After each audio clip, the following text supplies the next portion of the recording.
Hey, everybody, welcome to the Grow Yourself podcast. I'm your host, Kevin McNulty, and this is your personal development school of growth, where each week my guests and I will bring and break down big ideas and practices that will help you learn, grow, and succeed in life.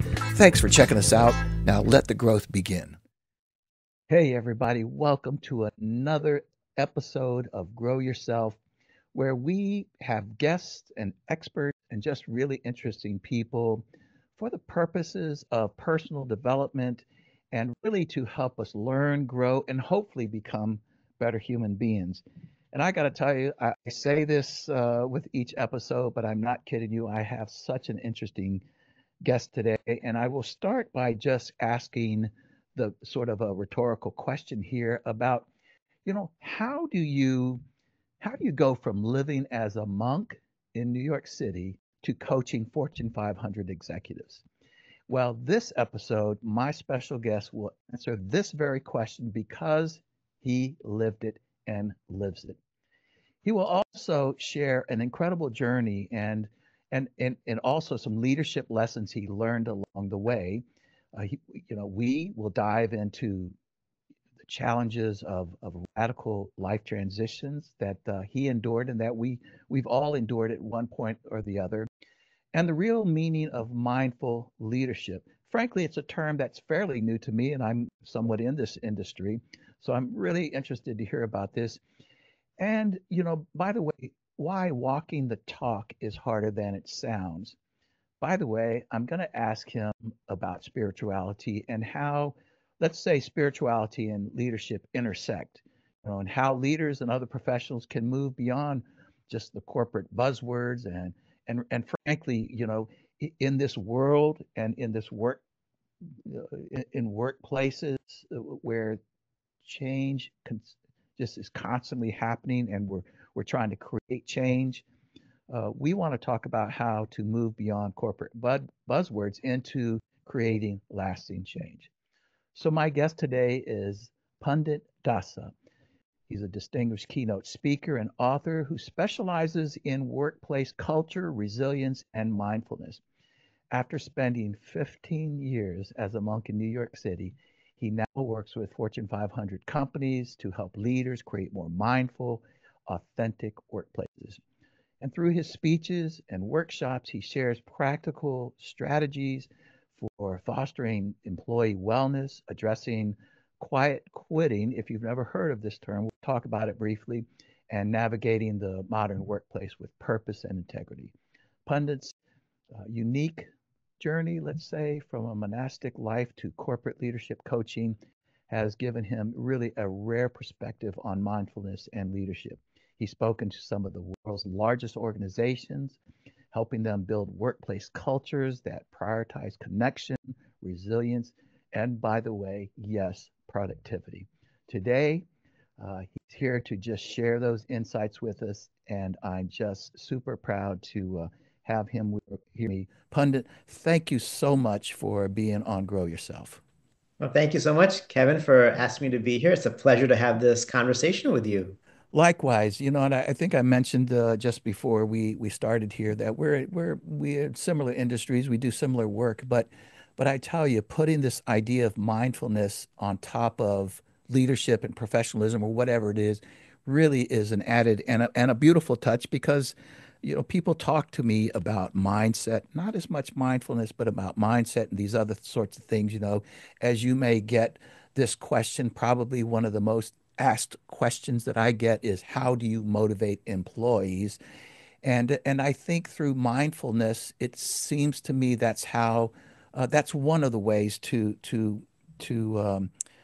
to promote that, if you will. But before we get started, Pandit, would you mind please just telling our audience a little bit about who you are and where you came from, how you were raised? Just the question, who is Pandit? Yeah, sure. So I was born in India, northern India, Kanpur, only child. I from Kanpur at the age of 5, my parents moved to New Delhi. We spent a couple of years there. Again, bigger city, more business opportunities. So that's where my mom and dad wanted to move there. And we spent a couple of years in Delhi. And at the age of 7, we moved to the US. That was 1980. And that was obviously a very big cultural shift I can for them imagine. and for me. Their English wasn't good, and I don't even know if I really knew English. I can't even remember. And so they came over with very little money. We had very simple and humble beginnings. And they set up a small shop on the boardwalk of Venice Beach, California, selling gift items. Oh my. And during the summers, I would be with them. I would be running around Venice Beach, exploring whatever Venice Beach had to offer as a 7, 8, 9 year old, which was pizza, the beach, Bodybuilding. basketball. Huh? Bodybuilding. Well, not really, as you can tell. But I skipped over that part. okay. But actually, it's interesting you say bodybuilding because the booth that we had on Venice Beach was just a couple 100 feet from Gold's Gym, the famous Gold's Oh Gym. my. Mm, And the yeah. basketball courts were that movie that was filmed with Woody Harrelson and Wesley Snipes, White Men Can't White Jump. man can't We jump. were That's right. literally across the street from those basketball courts. So maybe if the gym was there and the basketball courts were there, I would have changed interest. But I've been a big basketball fan since then. Wow. And so yeah, I was sort of navigating this very stark cultural difference between growing up in India and now Venice Beach, not just like suburban America. This is Venice Beach. It's kind of wild. It's Sure. crazy, all kinds of things happening. I'm learning the language and I'm trying to communicate, just trying to figure out how I fit in to this culture because everything was different, right? Like even going to school elementary school, right? I was, for the most part, usually the only like Indian kid in the school because in the Wow. early 80s, there weren't that many Indians Yeah. here. Right. And so that means, and there, some schools I went to didn't even have many Asians. So I was just like the only sort of like brown kid. And so that made it a little uncomfortable being so different. Not only was my skin color different, the food I ate during lunch, well, whatever my mom packed me was like Indian food. And back then it wasn't like cool and popular, like everyone Right. wants curry, let's have curry. That's Back then it right. was like, what is that? Yeah. Right. No, So of course. I switched to peanut butter and jelly pretty fast, leaving behind my nice Indian spices. And, my language was different. I'm assuming I spoke with an accent. I don't know. I can't remember. But there was a lot of differences that I had to cope with. They weren't easy either to cope with that, to fit in to a different culture, different environment, different religion, everything like that. So yeah, gradually though, I started to blend in a little bit more, figured out how to blend in. And so that's a little bit about my sort Oh, of that's incredible. I can't imagine, and I don't know what age were you at Venice Beach? about 7, 8 years old. Yeah. I mean, do you recall if you were fascinated or confused or just going, what in the world is going on? I mean, do you recall what your thinking in your mind was? I don't, I mean, I think I was just like exploring. Yeah. I mean, at that age, Yeah. it's like everybody's skateboarding and, roller skating. Yeah. And there's this guy on roller skates with a big boom box on his shoulder. I remember That's him. Those were the that's the days that 80s. You got when he it. was there, he's famous, right? Yeah. So he was there. So, My I goodness. mean, I was just like learning and Yeah. exploring. And I think, I mean, 8 years old, you're just Wow. like too much to process. And Yeah. have any siblings to process it with either. So it was just like me and my parents are That's a working good point. on the table. Yeah, that's a good point. May I ask, would you, if you don't mind, to just share just very briefly about your parents? Tell me what they were like or are like, but I'm just curious about who raised Pandit.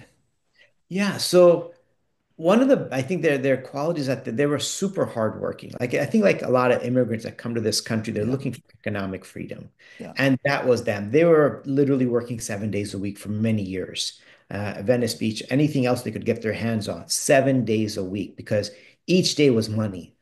And so they were just like nonstop working really hard. They were religious, so I could see them at Okay. home doing some meditation and some prayers at home. Hindus or Buddhist or From the Hindu Hindu tradition. tradition? So I Okay. saw them doing that.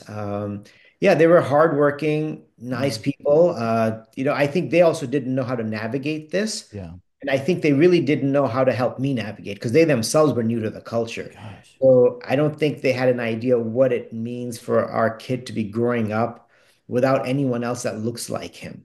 I think that didn't click because they were so focused on making sure that they had food to eat. And Mm, because we didn't have money. So there was a time they told me that things were so bad financially that they didn't even have money to buy milk.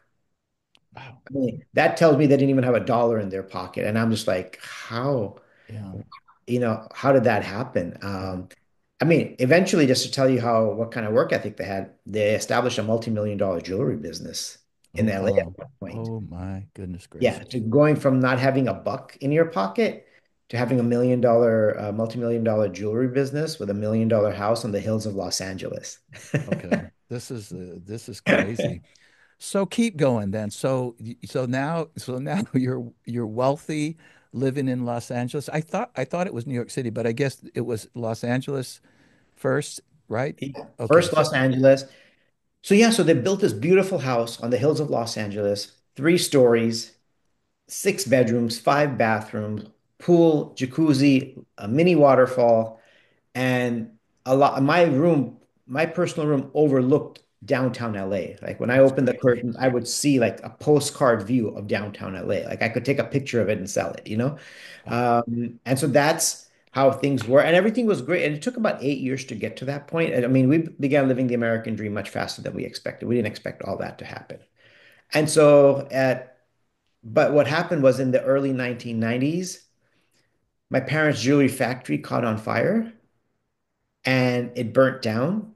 Oh, A lot of the things that, inventory of the jewelry burnt or was spoiled.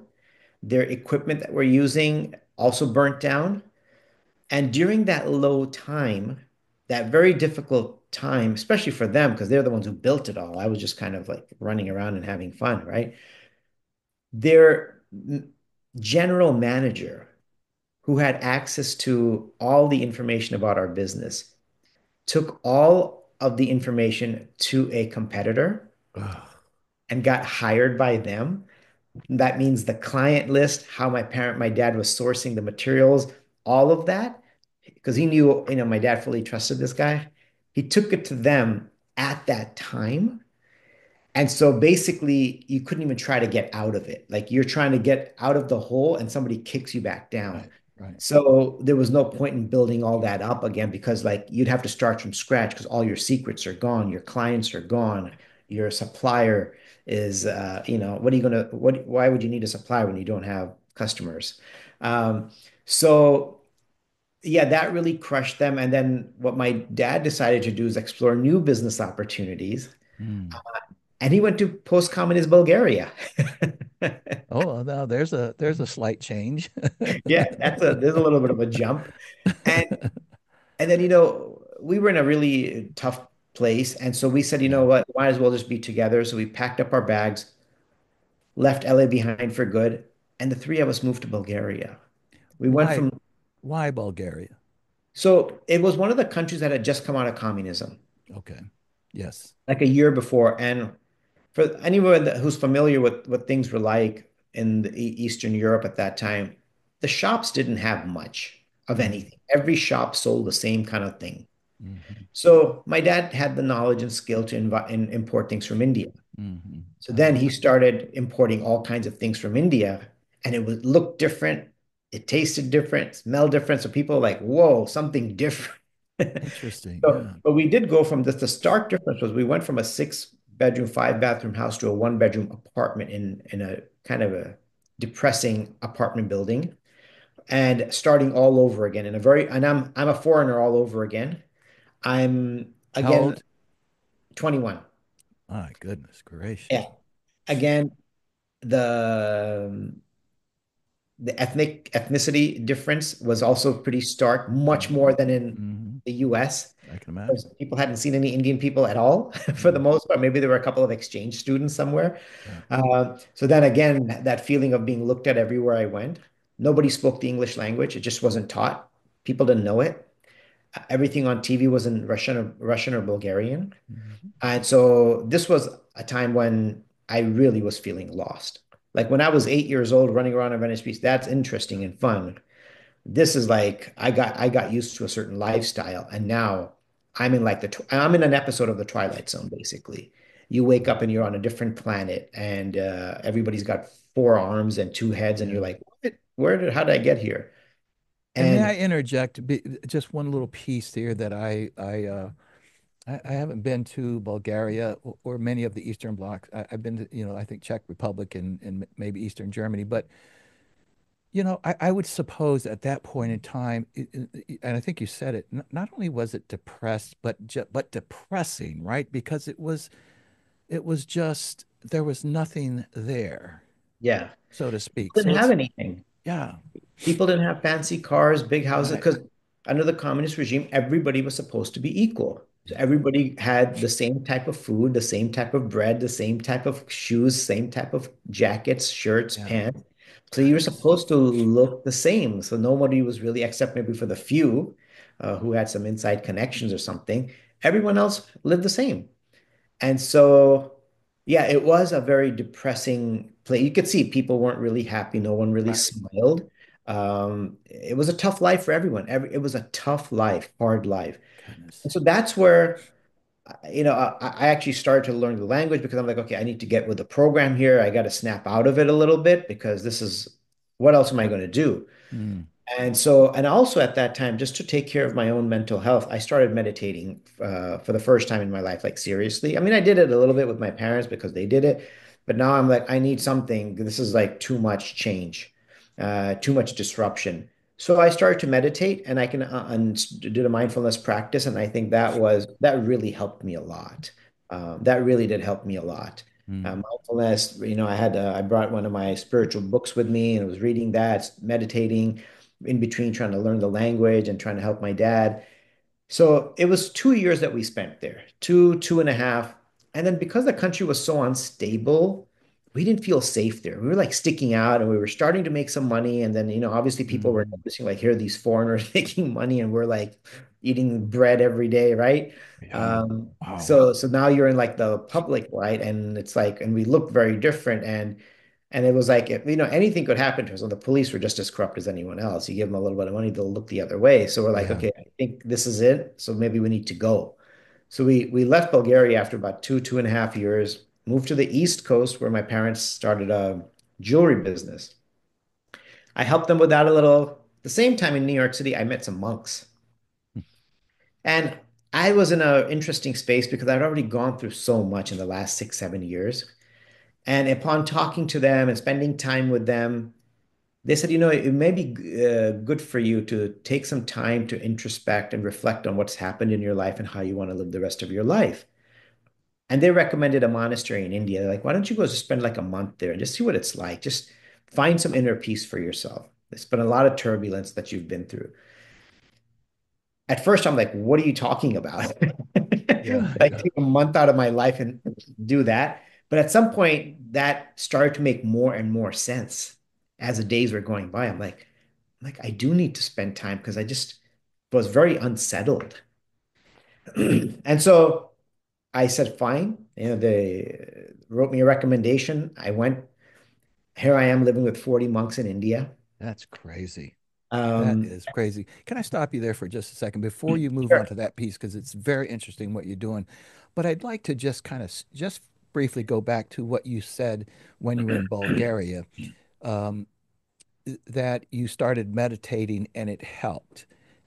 Can you just share how did that help? In what way did it help you So then?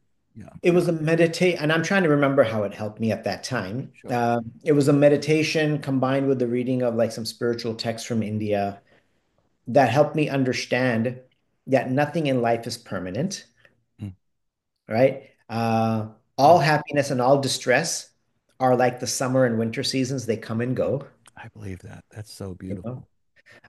And that your mind can be your best friend or your worst enemy.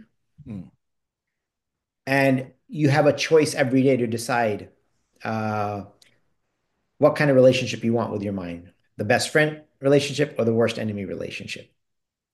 that And is that was our incredible. choice. No matter what's happening externally, we can choose to do that. And at any given moment, even during a happy moment, your mind can turn into a worst enemy. Yeah, Like I even know. during a great moment, Yeah, you can start all of a sudden yeah, doubting, what about this person and this person, that person's yeah, attention? Everything yeah, could be great. yeah. So the meditation was helping me meditate on these things that I was reading Okay. and just trying to sort of understand and trying to find that calm and peace. And it was helping me accept the change that I had just gone through.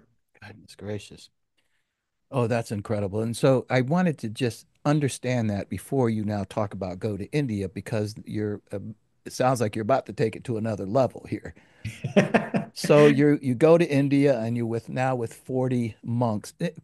Would you share what kind of monks are these? I mean, we're familiar with, you know, uh, Christian monks, Catholic monks, and Buddhist monks. And Yeah, is it yeah.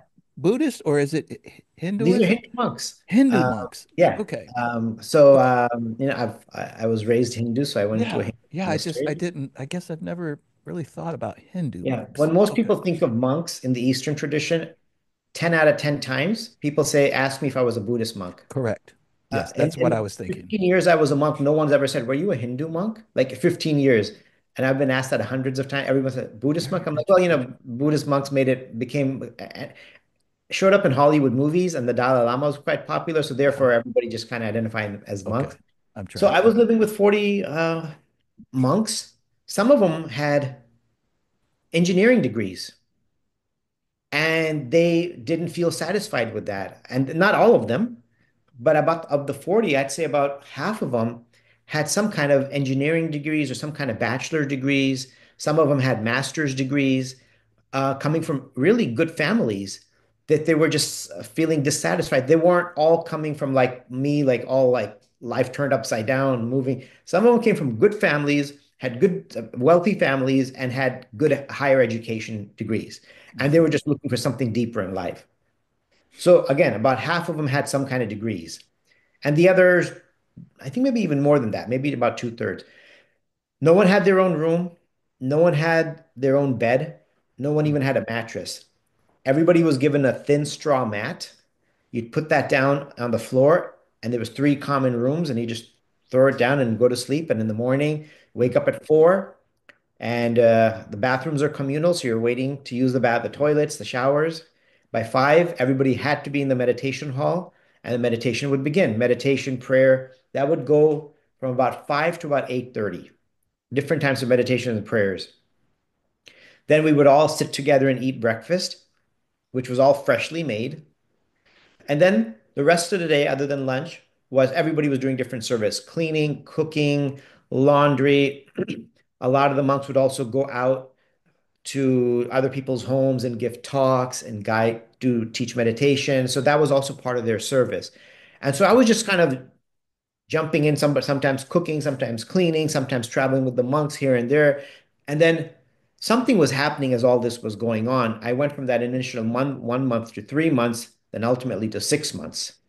Oh, Because I was just like, this is great. I was just so peaceful. I felt like I was finding my purpose.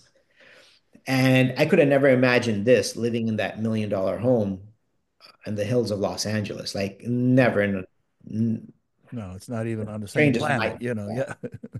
So, and then my visa expired and I came back and I asked the monks in New York, like, hey, look, I'd like to do a little more of this. Can I move in with you guys? And they're like, yeah, sure, why not? You can spend some time with us.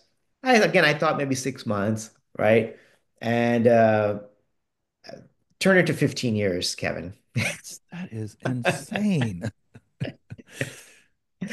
Yeah, it took me 15 years to find myself. Well, I mean, from my perspective, and I've traveled all around the world, so I mean, so I'm not ignorant to, I'm fairly cultured, but I guess the point that I'm really trying to say that even with a fairly cultured mind, I still can't comprehend going from this life and Yeah, suddenly being a monk, and I assume it's a very quiet life, in essence, kind of, kind of. I mean, it's also can be a busy life because you're kind of nourishing yourself spiritually and you're also I see. helping others. So it Okay. can be a busy. Silence, that would be more in the Buddhist tradition. and some Okay. Hindu Okay. traditions. This was definitely more active because we were in Manhattan. The monastery was on the Yeah. Lower East Side of New York City, Incredible. Lower Wow. East Side, which is kind of like Venice Beach, just without the beach. Same kind of mood, right? Yes, it is. I agree. Yeah. So, That's very next to the interesting. monastery, there was a tattoo shop, like right next door, two doors right next to each other. Monastery, tattoo shop, right? And and then there was restaurants, bars right next door to that. Across the street was an underground nightclub. Like if you cross the street, you'd walk into a night. Next to that was a funeral home, then a pizza shop, a bagel shop, a laundromat. But that's where our monastery was. That's incredible. Okay. So you were a monk for 15 years. You know, I have a now I had 100 questions for you. Now I have 1,000.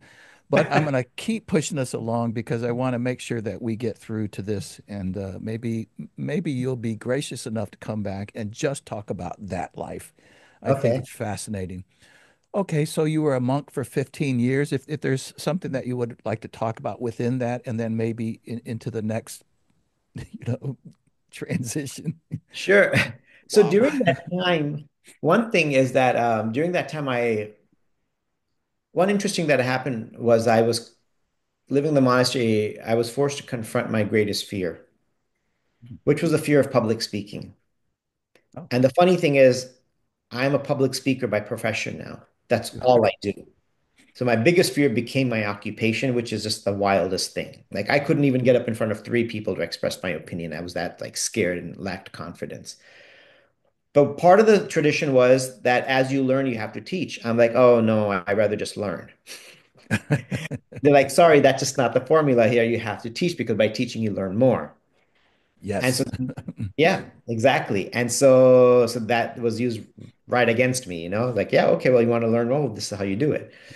And so first it started by, you study and you teach the other monks, even though we know, but we'll just practice talking to each other. Then I started teaching the congregation members that were visiting the monastery. And then I started getting invitations from Columbia University student groups to come on campus and talk to students. And then for the next like 10 years, 12 years, I was doing vegetarian cooking classes, meditation sessions, spiritual discussions at Columbia and also at New York University, like 3 days a week. And then I also started getting invitations to speak in high school campuses and colleges around the country. So for about 15 years, I did about 1,000 different talks Wow. to different groups. And lo and behold, little did I know that I had developed a skill to speak publicly, which I didn't even know I was developing. I see. And when I Because you left the just sort of market, gradually, sounds like you just gradually got it into just it and happened. then Yeah, more and it's just more and like, more. Yeah. you're thrown into the water and you Yeah. either sink or swim. Yeah. So I Sink or guess I swim. figured out how to swim. Yeah. Yeah. And then Yeah. 15 years ago, 11 years ago, I wanted to start taking this message into corporations. So I left the monastic life and I started talking about work-life balance, mindfulness, which nobody was really talking about at that time in Mm-mm. corporate America. So I was kind of, I would say one of the few that was I believe talking it. about Yeah. that early.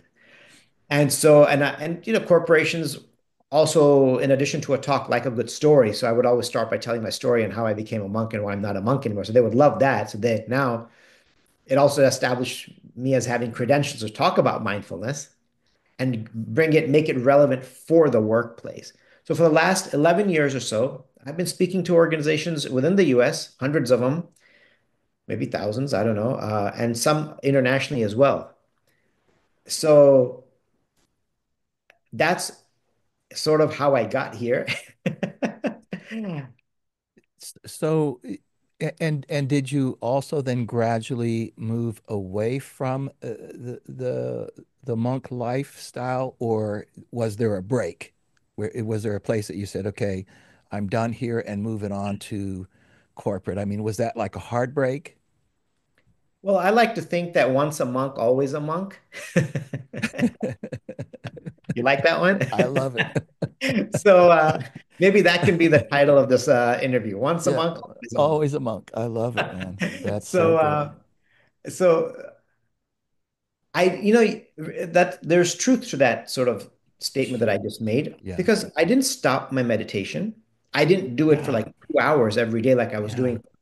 yeah. I did 2 hours of meditation every day for like 20 plus years. Wow. And then as you start working and traveling, Yeah. my diet didn't change. It was Okay. vegetarian, became the Okay. same. So a lot of things don't change. I mean, why would I change them? They were really good for me. That's true. It's not like a diet, right? It's a lifestyle in so Yeah. many different ways. Let me ask you this. So now I'm going to push this forward into to what you're doing now, but I want to ask a couple of questions to set you up. And one of them may sound like we're going backwards, but we're not. I'm going to ask you this, just generally speaking, what is a monk? Ah, I think many people would have different explanations to that. And very differing explanations of that. But Okay. my understanding of a monk is somebody who is living in a monastery with others, dedicating their life to learning about themselves on a deeper level, who they are, getting in touch with their feelings and emotions, Mm. understanding their relationship and their place in this world, in the universe, like the bigger picture, like why am I here? Like, how did I get here? What am I doing here? What's my purpose? And someone who's also dedicating their life to teaching others the same things, Wow. people who are working, helping them as well. So it's not just a life. I mean, for some monks, they fully isolate themselves, could live in a cave or monastery where they're not going to have to see anyone, and that's fine. So that's why I said it's so different. It's so Okay. different, so many different variations of monks. Okay. So, but that's what I would say. Somebody who's living a clean life, someone who's not involved in making money, someone Interesting. you're not really getting married or anything like that. You're focused on studying, self-introspection, self-growth, and then you share that knowledge with the Yeah, outside. that's incredible. I love the way that you pose that. So here's my next question, and it's a big jump now. Uh, Pundit, what is a leader? Hmm. Another big question. It is, and I recognize it. I think a leader is somebody who can inspire others Okay. to follow their example, not fear based, but inspiration based. So that means whatever they're asking others to do, they're doing it themselves. I love Like, it. I'll give you one example of a former CEO of Japan Airlines. His name is Haruka Nishimatsu. One time when a company wasn't doing well, he gave everybody a pay cut, but to lead by example, he gave himself a pretty good pay cut too. Oh my. And he said the only person who complained about that was his wife. Fair enough. And so, but that's what's called leading by example, Okay. is Yes. that, Yes. and he also sat in an open space and not in an office. So he was in an open space where his colleagues could sit around him and share and exchange ideas. And Yeah. when it was Yeah. time for lunch, he would get to the cafeteria and he'd wait in line with everyone else with a tray and getting his food, no special treatment. So now that may be a bit extreme for a lot, but the Sure. idea is a leader is someone who can inspire others to follow their example, to do better, and also at the same time care for the well-being, treat their employees and workforce like people who Yeah. have lives outside of work. And a leader can recognize this Yes. person has a life outside of work, and I shouldn't be sending them emails at 2 in the morning demanding a response by 2:30. Okay. Next question, and then I want you to move on from here. We don't have a lot of time, but I want to ask you now, what is mindfulness? Mm. It's becoming aware of your thoughts and emotions and bringing your mind to the present moment, Oh, very interesting. bringing it to the present moment, because our mind, it's a lot of time, our mind spends thinking about the negative things that have happened to us in the past. It Mhm. just loves playing those horror movies because it's Yeah. not trained. Yeah. Like a puppy, if you don't train it, it's going to tear up your furniture and leave little surprises for you Yeah. everywhere. Yeah. So the But if negative. you do train it, it can be your protector and best friend. Yeah. So, and if the mind is not in the past, it's planning the future, which is good, but too often coming up with the worst case scenarios about the That's future. right. So the mind lives in a negativity space Yeah.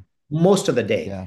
So Yeah. just like we know how to close the apps on one of these devices, we we need to learn how to close the apps in our mind. And for me, Yeah. mindfulness is knowing how to close the unnecessary negative apps that are popping up in our mind. And according to psychology today, an average person can have between 25,000 and 50,000 thoughts a day. That's 1 to 2,000 thoughts an hour, which most of which we're not aware of. And if we Wow. don't learn to close those down, what's going to happen? It's going to leave us depleted and exhausted and scattered. So, how can you be Yeah. focused, present with someone, and productive if your mind is like, like That's this? incredible. That's crazy incredible. Okay, so now the last question I want to keep you going here is what is then a mindful leader? Someone who can lead with empathy. And going back to what I was saying earlier, who can understand that people have life outside of work. And instead of assuming the worst case scenario that maybe it's because someone's performance isn't at par, taking the time to find out what's happening in their life and offering support to that person. Like, hey, I want you to succeed. And if there's something you're going through, you can tell me about it. And I want to make sure I can help you. And if there's any support I can provide for your emotional well-being, mental health, all of it. A leader makes sure that there are enough resources available, right? A mindful leader provides the resources available for an employee, for a worker to maintain their own physical, mental, and emotional well-being, right? And a mindful leader is also one who is quick to appreciate the contributions of their colleagues, Very nice. right? On a regular basis, being consistent with the appreciation, being specific of what they're appreciating, and being timely, not 3 months later, like in the moment. And they're helping to spread that culture by encouraging the employees to appreciate each other because it's not supposed to only come from leaders. Therefore, you're creating a culture of where individuals that are appreciating one another. But again, it has to be demonstrated and led by example by the managers, by the leaders. That's incredible. So Pandit, what are the what is the or the as in one or more challenges leaders have in creating a mindful workplace or culture, however you'd like to say that? What are the big challenges that they run into? Mindset. That's just the model that they follow. That a leader means push everyone, um, show up at 6 in the morning. That means everyone else needs to show up at 6 in the morning. That's the model that people have followed in terms of leadership. And it's hard to think that we could have a model where we can care for people because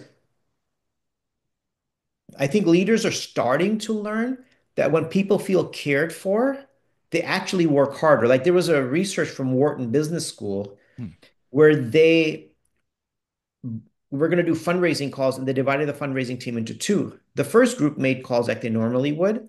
The second team received a call of appreciation for the work they were about to do from the manager. The second team made Unbelievable. 50% more calls than the first team Oh, wow.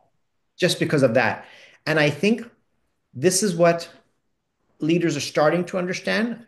Not a lot, is just starting that we can actually get more productivity from people if they feel cared for and respected and not micromanage and talk down to. Wow. Wow. And so this it sounds like this some of what you're talking about now leads into this whole idea of how you can deal with as they say that what the quiet quitting. Can you explain briefly what quiet quitting is and then how these two things come together? Yeah, Mindfulness and quiet quitting, yeah. quiet quitting is when someone has decided that they no longer want to be part of this environment because they're not getting the respect and appreciation that they deserve. And then they show up to work and they do the bare minimum. That means they've already quit and they're realizing that, well, I'm not going to be appreciated for anything. So let me do the bare minimum so no one complains, even though that person's potential is up here. Yeah. They could be pushing the company so much further, but why should they? Yeah. What's their motivation? Their compensation perhaps is lacking. And not only that, the appreciation is also lacking. They're invisible. So they have quietly quit. Either they're looking for another job or they're just said, you know what? I'll just get by. And then people can end up wasting so much time. And that's what Yeah. leaders don't realize how much money they're leaving on the table when someone is uninspired. Yeah. That is the worst thing you want. And Yeah. then what's the best thing to do? Get rid of them. And now you Right. spend 30, $40,000 to hire someone new and and because it was part of the culture, the same process Same repeats over. again Yeah. and again and Yeah. again. and you're not moving anywhere. It's like a hamster on a wheel. Yeah. So, one last question I have for you, because I want to be mindful of our time, but I guess that was funny, but it wasn't meant to be. And that is that can you just share one idea that, leaders can use to maybe start to, let's say, introduce it, I would imagine, I would imagine that maybe I'll assume this, but maybe it's not true that when I talk to workplaces, I try to talk to leaders about, in these giant corporations or giant government organizations to bring it down to their level and try to not get caught up in changing everything. Just come work with your place, your area. So what's one thing a leader can do maybe to implement, whether it be mindfulness or some mindfulness practice or something like this? I think they have to start with themselves.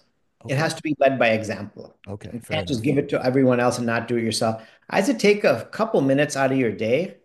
Take 10 deep breaths. This is something I actually guide at the end of my speeches. I have everybody close their eyes. Recently, I spoke in front of about 2,000 people, big hall. I had everybody close their eyes, and people were like, wow, this is incredible because people don't take time out for themselves. So, like, close your eyes, take 10 deep breaths, take a moment of gratitude, take a moment to appreciate all the people that are putting in so much work to make this company move forward. Like, Oh, shift your mindset and your heart space towards these people. Don't just see them as numbers, as like robots. See them as human beings and take a moment to feel grateful for their effort. And then your approach to them will be different. And that is a mindful leader who's taking time for their own self introspection and feeling that gratitude for the person who's the janitor to the person who's working directly under you. Just take a moment to appreciate, and your vision of the world will start to change. You'll notice that you'll create a workplace that actually thrives. that's When incredible. people are happy, they're just more productive. Yeah. You know, I mean, that's so amazing to hear that. And I will have to confess that when I speak about or coach or talk about these things, it's similarly in terms of trying to apply some simple practices. People might ask, well, how do I build better relationships with my employees? I say, well, how about when you go in the morning, smile at them and say good morning and say, Yeah. thanks for what you do. I mean, and they go, what? It can't be that simple. Yeah, I mean, it's not easy, by the way, but yes, Yeah. it can be that simple. And I think in some ways you're saying that. So listen, can you share very briefly about your books including your most recent book? By the way, can I know one of them, your first book?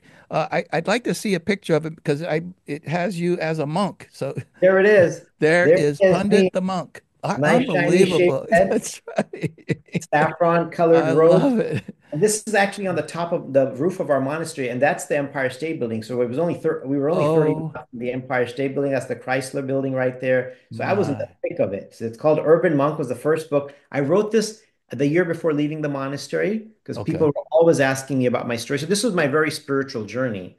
Very nice. It's available on Amazon. Yes. And then this is my more recent book about I wrote a year ago, Mindfulness for the Wandering Mind. I love This that. all secular information. My talks that I give in companies is are elaborated on in here, and at the end of each chapter, there are some writing exercise, reflection exercise, because I don't like to just present knowledge. I like people to think about it, so it Wow. can serve as a workbook. Because my hope is this book sits on their desk and not just on their shelf. That's beautiful. It sounds like a great book for leaders and managers at any level Yeah, to buy, to get their employees, and maybe the employees buy it or the company buys it, and they read and talk about that. That would be a great book club for a workplace, right? I yeah, really think so. yeah. I'm I going to think go get so. them myself.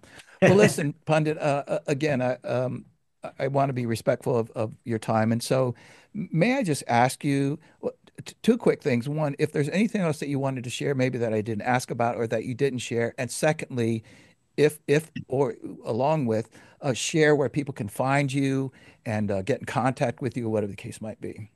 So one thing that additional I'll share is that I think we can all start a simple mindfulness practice. You don't have to meditate for 2 hours or even 20 minutes. What I'm recommending currently, which I find it to be people actually following this suggestion, is try to do a 1 minute breathing exercise several times a day instead of 15, 20 minutes, because Mm. that people will not do. I've realized that after 20 years of teaching this stuff, people just don't do that. It's too much for them. So I'm like, do a minute before you start work, a minute before your meeting, 30 seconds after the meeting is over. Find another time or two during the day, 1 minute, 10 deep breaths, and a moment of gratitude. Like, who doesn't have time for that? Like, I will not believe that. I don't think there's anyone who doesn't have time for that. 1 minute before you go to sleep or before you start engaging with your family. So, this way you can do 5, 7 minutes throughout the day.